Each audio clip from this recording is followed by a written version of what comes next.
Hello, everyone. It is me again, and yeah, it's been a long time. I don't know if it's been a long time, I don't know. But maybe like a few weeks. But here is my review on the DC Multiverse, the Batman Riddler from the new Batman movie. No, I'm not going to talk about the box because the box is absolute same thing. I mean, come on. The front, I don't really care. This thing is practically the same thing. So does every multiverse figure. So, does this Riddler figure stand to the expectations of what I think, or what everyone thinks for the movie? Well, let's talk about it. Let's talk about the paint and the sculpt first. So, let's talk about what this figure comes with first, actually, before we talk about the paint. Besides the figure himself, here we have a trading card of the Riddler with some false advertising because he does not have a roll of tape in the actual thing. Here's the card, back of the card. Here is a random DC Multiverse stand because I don't know how, or like which ones are which, I don't know which DC Multiverse stands are which. And here is his weapon. Spoiler alert for the Batman, actually. You might put that in the title.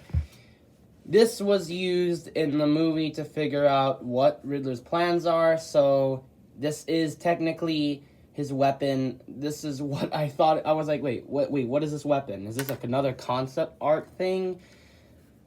Like Catwoman? But no, it is not concept art. This is actually real. This is his weapon he used in the movie. And it's kind of plain looking and kind of wish he had his roll of tape. So moving to the figure, I think the paint and the sculpt are really good. Sort of about the face now, I know McFarlane now is just doing the whole side eyes thing, but for some strange reason, this one doesn't really bother me. I don't even notice he has side eyes. Kind of weird that this piece is a whole new piece, and the nose a different shade, but in certain angles it looks kind of off, but most of the time, it looks fine. The sculpt is really good, and you can even see the mask. So you can even see that this is, in fact, what Riddler wears. And even more, you get what I think is saran wrap for his head. So that's kind of interesting. Moving forward to his arms, plain and simple. They kind of get confusing, because I always figured they would be like this. But nope, they're not. And they look kind of basic, but nothing too bad. Moving forward to the torso, which, I don't know, is this accurate or not? I know he has a question mark on his jacket, but isn't the jacket supposed to be a lot darker in tone? Actually, not. Actually, you know what? Nah, never mind. It's actually accurate to the movie. I don't know. I'm just only reminded of that one Riddler concept art where it had the Riddler's little question mark, not as part of a paper or something, just put onto his jacket, but just a full-blown question mark just painted on. I don't know how this is concept art or not. Because that's what's made me believe that Catwoman has that. But yeah, kind of plain. One thing I really wish this figure had was a black wash. It just looks kind of plain with that. How many times I said plain? Yeah, my voice is screwed. Legs are normal, standard DC legs with the weirdest knee pad colorizations. From glossy to matte, with feet that are absolute cancer to put on, and he's actually decent, though. Decent to pose. And actually, let's move on to posability. This might be really the simplest thing, but before we do that, here's, of course, the carpenter's tool he uses in the movie.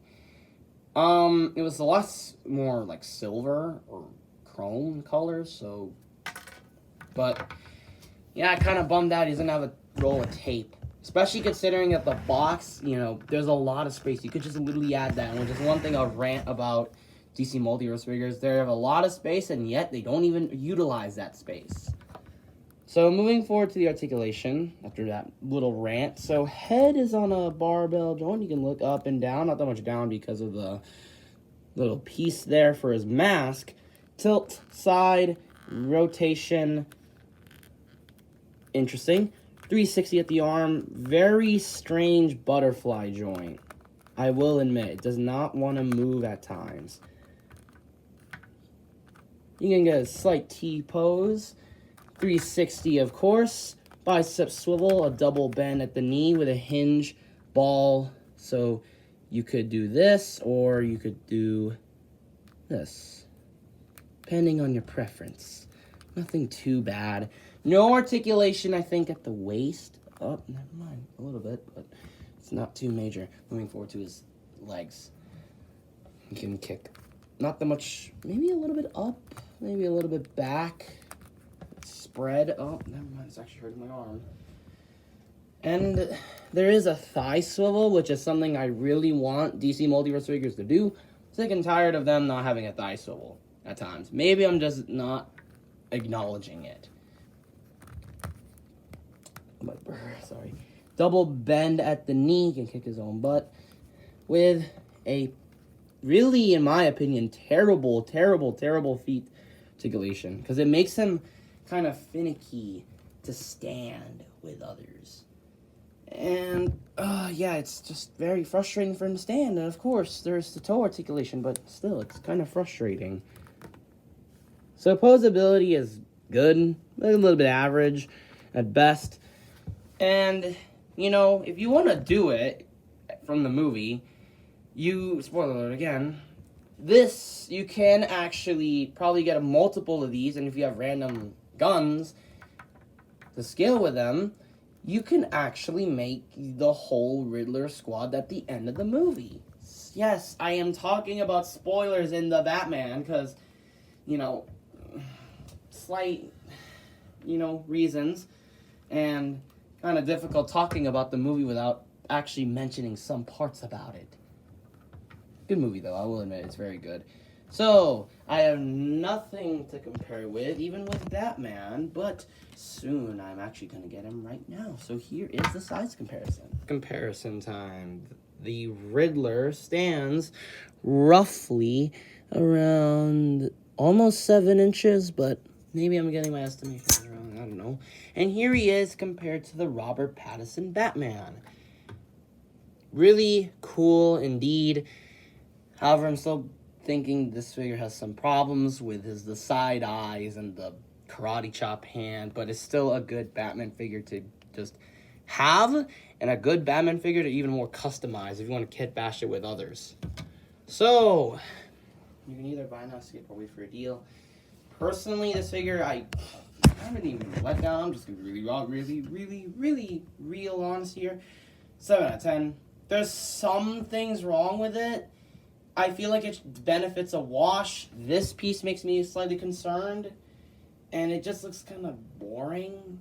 I still think but that doesn't affect how I feel about the design. I think the design for the Riddler is really good, and if you want, and I know this is probably going to be a talking portion about the movie, but I actually think the Riddler in this movie is way better than the one from any of the other continuities, because here's the thing, I never liked Riddler. I never liked Riddler as a character. I hated his whole idea of trying to be better than Batman, because, like, you know, of course he won't, unless he probably did at times, like in probably Batman Hush, spoiler alert.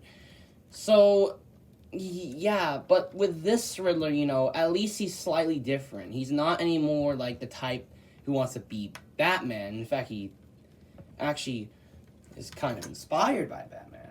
Another spoiler. Again, that's like 3 spoilers in one movie, in one review.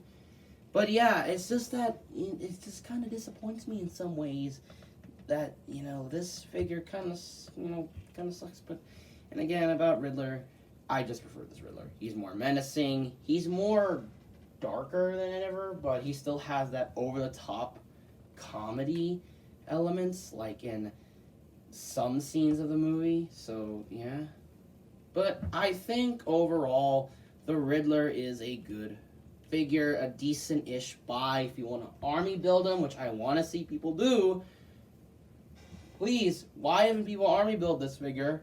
Because this figure, come on. Like, in the movie, there's literally multiple, like, Riddler, not really drones, just, like, people trying to imitate the Riddler at, like, the end of the movie. That's the fourth spoiler. So, yeah, I just think this figure is alright. 7 out of 10. Maybe 7.5 at best. Wish it had a wash. More accessories could have benefited it way more because, like, there's literally nothing in the package. Besides more accessories and another wash. I don't know what I could say. Maybe an alternate head, but then again, Todd is not like that, and even more, they don't want to spoil that much of the movie, so yeah. Also, this, again, as I said before, concerns me, and also kind of makes me weirded out if this is a concept art figure or not. Because the green, I think, is accurate, but I don't remember him having this huge, like, piece of black paper, and then just put it onto his jacket, and it just has the question mark there. So, yeah, that's what I think about the Riddler from this new line from McFarlane. Yeah. So, thanks for watching. Like, subscribe, hit the bell, and I'll see you guys next time. And of course, I'll show you the photo gallery on what this figure really looks like. Until then, I'll see you guys next time. Bye-bye.